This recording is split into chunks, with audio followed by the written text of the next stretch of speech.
nosso entrevistado de hoje, Padre Armando. Boa tarde, seja bem-vindo. Tudo bem, Padre Armando? Olá, graças a Deus, boa tarde. Muito obrigado mais uma vez pelo convite para nós estarmos juntos. Muito bem-vindo. E hoje eu pedi para o Padre Armando, né, estar no programa Convívio, quinta-feira, dia 2 de novembro, que se comemora o que, Padre, hoje? Dia de finados, dia dos nossos amigos, parentes, dia dos nossos queridos que já faleceram. Ninguém gosta de falar muito do dia de finados, mas é necessário, né, Padre? É, com toda certeza. Você sabe que quando eu estava montando a pauta assim, eu falei, nossa, eu mesmo vou perguntar certas coisas aqui que eu mesmo, né, tenho muita dúvida disso, né? Porque eu acho que muitas pessoas se perguntam, né, o que celebra, né, dia de finados, né?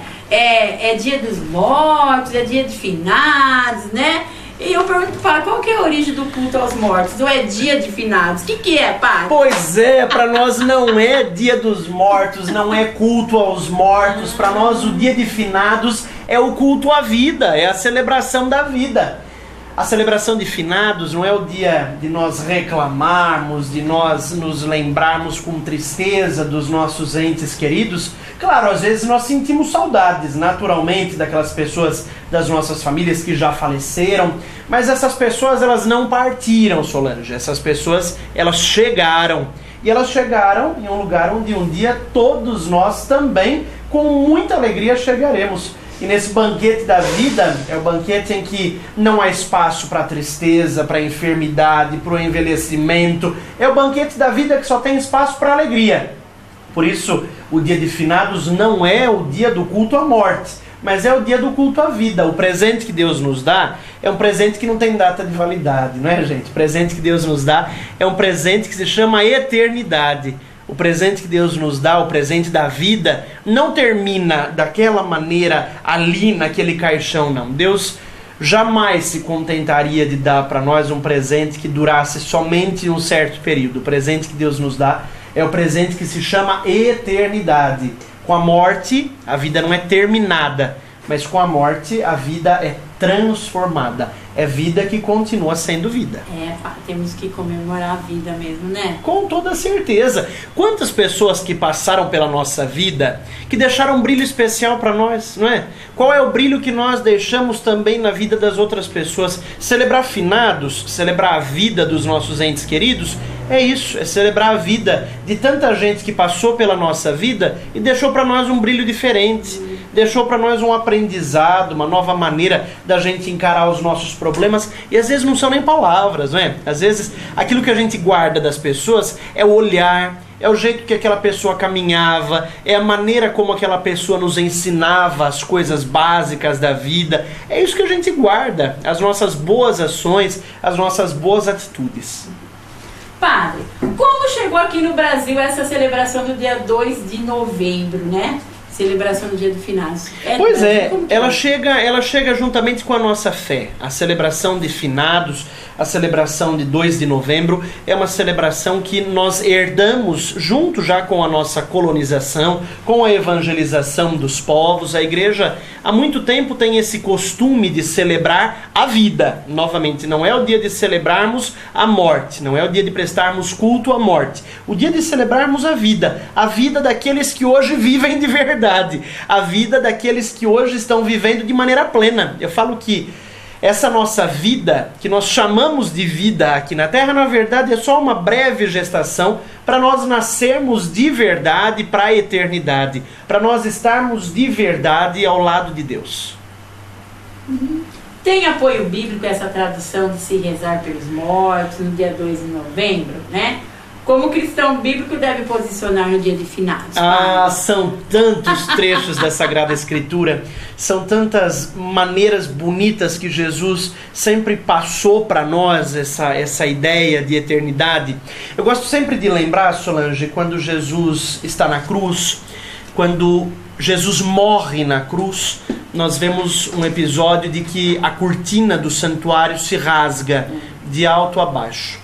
Somente os mais santos é que podiam passar aquela cortina, somente o sacerdote podia entrar lá no Santo dos Santos.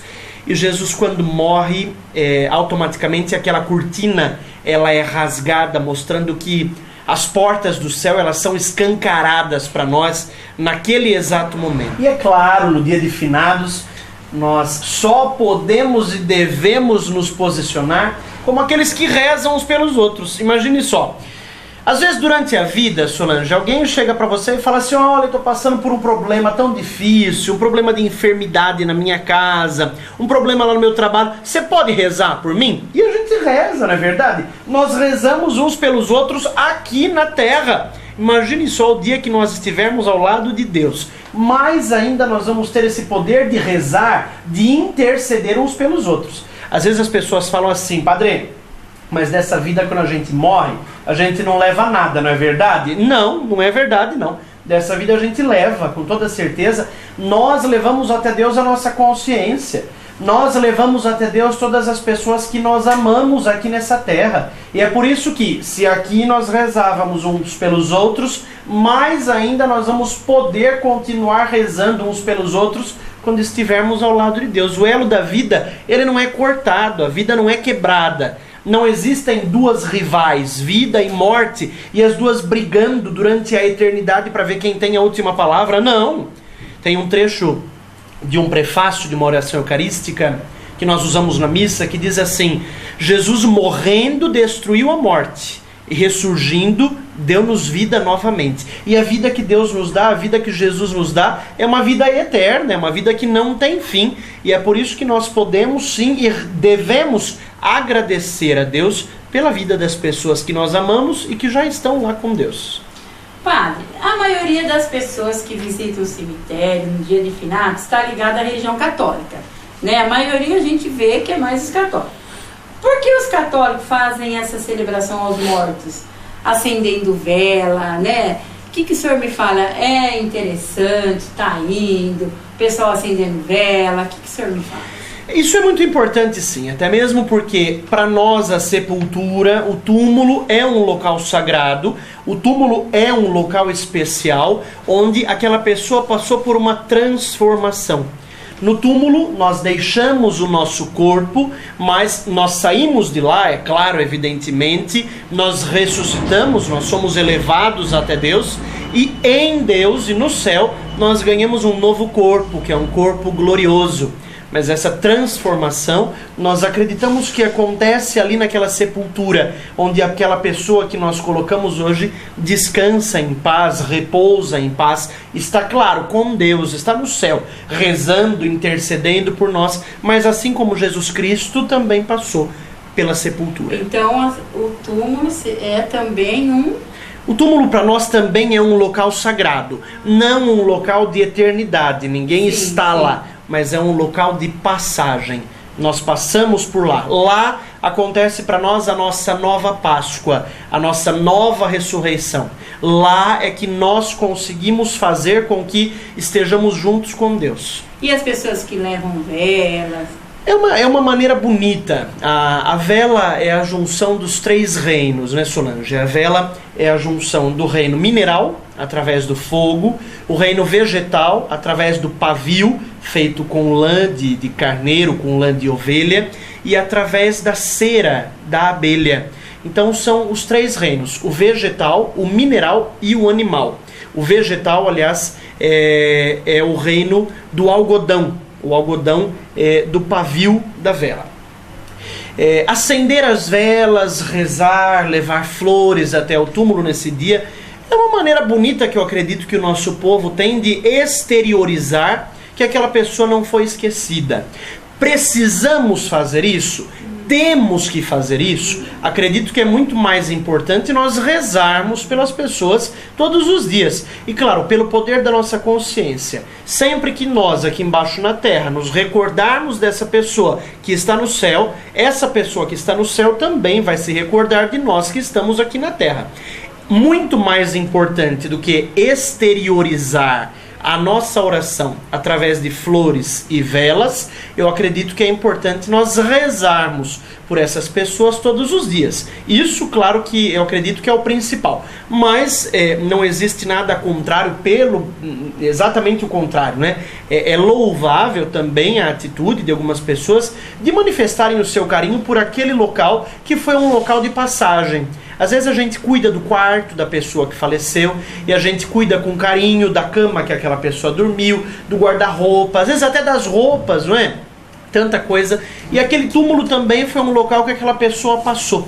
Por isso que levar flores, levar velas é uma maneira de nós falarmos: olha, essa pessoa passou por aqui e eu me recordo desse lugar com carinho. Gente, adorei essa explicação. Existe base bíblica para se crer no purgatório? Lugar intermediário entre o céu e o inferno, padre? Como que é? Tem? Pois é, o purgatório ele está ligado à tradição. Nós acreditamos na nossa fé que a Sagrada Escritura, o magistério, a tradição, eles são equivalentes, são como que os 3 pilares que sustentam a nossa igreja, justamente pelo fato da igreja ser apostólica, ser fundada sobre a tradição dos apóstolos. Então, a palavra dos apóstolos e dos seus sucessores, ela tem muita validade para nós. E o que nós acreditamos é que, quando nós morremos, nós passamos por um primeiro julgamento. Nós passamos por um primeiro juízo, que é o juízo individual. É o julgamento particular. E desse julgamento, nós temos 3 destinos: ou o céu, ou o inferno, ou o purgatório. Mas nós temos a certeza também de que o purgatório, para nós, mais do que ser um lugar, o purgatório é um tempo. E é um tempo de arrependimento. Então, mesmo quando nós morremos sem nos arrepender pelos nossos pecados, Deus é tão bondoso, Deus é tão misericordioso na nossa vida, que Ele nos concede mais um tempo de arrependimento. A igreja afirma que não existe nenhuma possibilidade de sairmos do purgatório e irmos para o inferno. Só existe a possibilidade de sairmos do purgatório arrependidos e irmos diretamente para o céu. Jamais o purgatório para o inferno. Jamais, jamais. O purgatório ou purificatório é o tempo de nós nos purificarmos dos nossos pecados, de nós nos arrependermos, se não deu tempo de nos arrependermos ainda em vida dos nossos pecados, como às vezes acontece uma morte repentina, uma morte que aconteceu de uma maneira até meio trágica, diante de um acidente, alguma coisa desse tipo. Nós temos esse tempo de arrependimento, que é o chamado purgatório, que na verdade não é algo para nos assustar. Pelo contrário, o purgatório é um tempo da graça de Deus. Exatamente. E as nossas orações, para quem já foi, é válida, padre? Com toda certeza, com toda certeza. Que falava ainda há pouco, se aqui embaixo nós rezamos uns pelos outros, quanto mais o dia que nós estivermos no céu. Mais ainda nós podemos e devemos continuar rezando uns pelos outros. Eu gosto sempre de falar isso. Nós não perdemos um filho, não perdemos um pai, uma mãe, um tio, um irmão, mas nós ganhamos um intercessor. Ganhamos alguém que está lá do ladinho de Deus pedindo: oh meu Deus, não esquece lá do meu pai não, não esquece lá da minha mãe não. Mas interceder por eles? Nós rezamos por eles na certeza de que eles já estão ao lado de Deus rezando por nós. Nós rezamos pedindo que de fato eles possam interceder por nós. Agora, se existe alguma pessoa que nós estamos em dúvida, então nós rezamos para que aquela pessoa esteja bem, para que aquela pessoa esteja no céu, esteja com Deus. Existe um teólogo, ele chama Karl Rahner, e ele diz que se o inferno existe, está vazio. Ai, graças a Deus. E quando se fala assim, padre, essa pessoa está precisando rezar missa, é muito importante, tá? Rezando missa em ação de graça para novamente no sentido de não nos esquecermos da pessoa. Nós rezamos por aquela pessoa na certeza de que ela também está rezando, na certeza de que ela também está pedindo por nós. Nós rezamos uns pelos outros, como rezamos pelos vivos, também rezamos pelos mortos, que na verdade não estão mortos, mas estão muito mais vivos do que nós mesmos. Estão vivos na vida eterna, como eu falava, né?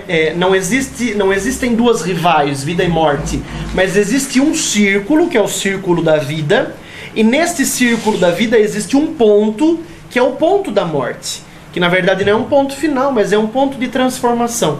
A vida continua sendo vida, a vida continua gerando vida, e às vezes a gente até se pergunta, né, padre, mas por que coisas tão ruins como a morte acontecem a pessoas tão boas, às vezes até de uma maneira tão repentina?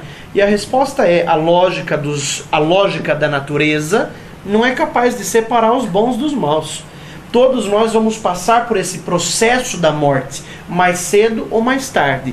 Mas a morte jamais vai ter a última palavra sobre nós. Quem tem a última palavra sempre vai ser a vida, a eternidade. E para nós terminarmos, padre, eu acho que essa pergunta aqui, ó, é interessante, gente, muito. Como se dará a ressurreição de todos os mortos, padre? Pois é, ontem ainda nós celebrávamos o dia de Todos os Santos, 1º de novembro. E aí você deve se perguntar assim, mas o que é essa celebração de Todos os Santos?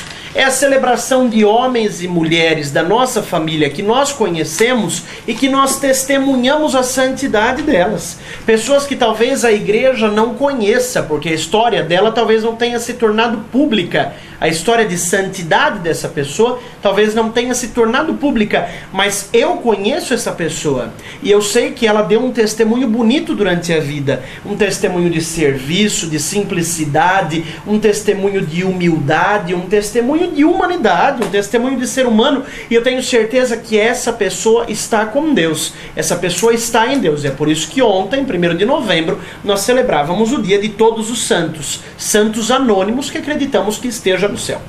O fato é que a nossa igreja, ela não coloca ninguém no inferno. A igreja, ela nunca afirmou que existe alguém que esteja no inferno. Mas a nossa igreja coloca muita gente no céu. E a nossa igreja acredita que muitas pessoas estão já no céu, como é o caso dos santos reconhecidos publicamente.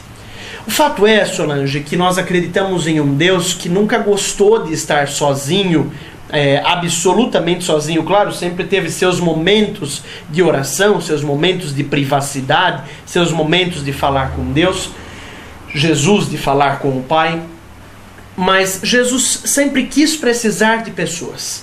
Jesus quis precisar de Maria, não precisava, poderia ter nascido, sei lá, em forma de cogumelo, mas não quis. Jesus quis precisar. Jesus quis precisar dos apóstolos. E da mesma maneira, o nosso Deus, ele é uno, mas ao mesmo tempo é trino.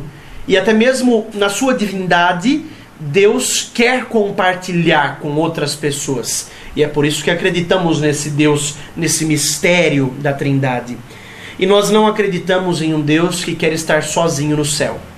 Nós acreditamos em um Deus que gosta de viver em um céu bombando de gente, em um céu lotado de pessoas alegres, pessoas festejando, pessoas comemorando, pessoas fazendo festa da vida, pessoas vivendo de verdade.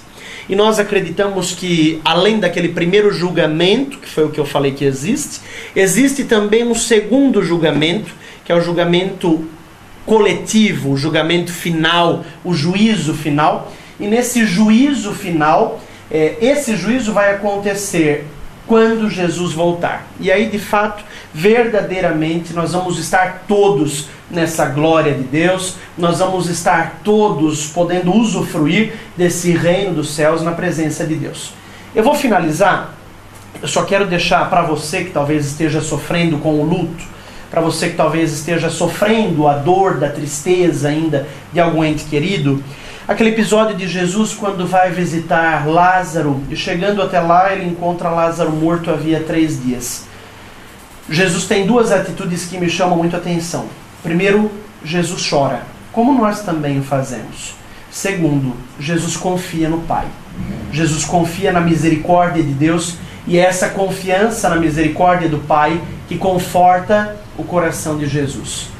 Que diante da morte dos nossos entes queridos, nós possamos também ter essas 2 atitudes. Talvez a atitude das lágrimas, que seja a atitude humana, o nosso gesto de desespero naquele momento, mas a atitude da fé, a atitude da confiança. Quando nós iluminamos o luto com a alegria da vida, nós conseguimos voltar a viver.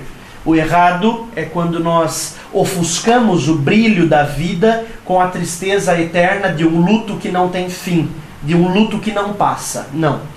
Nós somos os senhores dos nossos sentimentos. Deus é o Senhor da nossa vida. Ele é o Senhor da nossa história. E Ele não quer que a gente passe a nossa vida, o resto da nossa vida, chorando pela morte de alguém.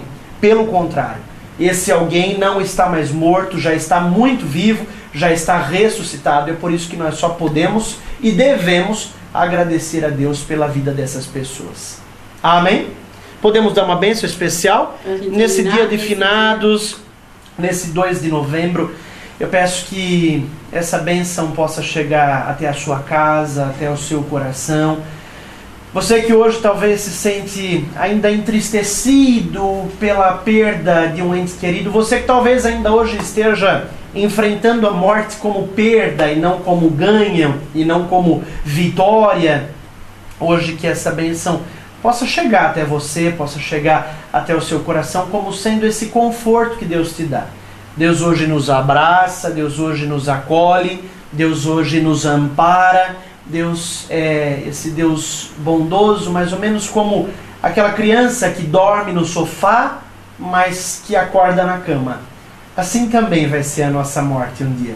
Vamos dormir aqui e vamos acordar em outro lugar. Certamente, se a criança que dorme no sofá e acorda na cama é levada até a cama pelo pai ou pela mãe, nós também, da mesma maneira, seremos levados até a cama do céu, pelo colo, pelo braço do nosso Pai, de nossa Mãe Maria Santíssima. Certamente é Deus quem vai nos acolher, é Deus quem vai abrir para nós as portas do paraíso, falar assim: oh, que delícia, hein? Que bom que você chegou. Há quanto tempo que eu estava te esperando para a gente poder começar essa festa da vida? Que essa bênção seja para nós, a bênção da confiança na vida eterna. O Senhor esteja convosco. Ele está no meio de nós. Deus vos abençoe e guarde. Ele volva para vós o vosso olhar e vos dê a sua paz. Em nome do Pai, e do Filho, e do Espírito Santo. Amém.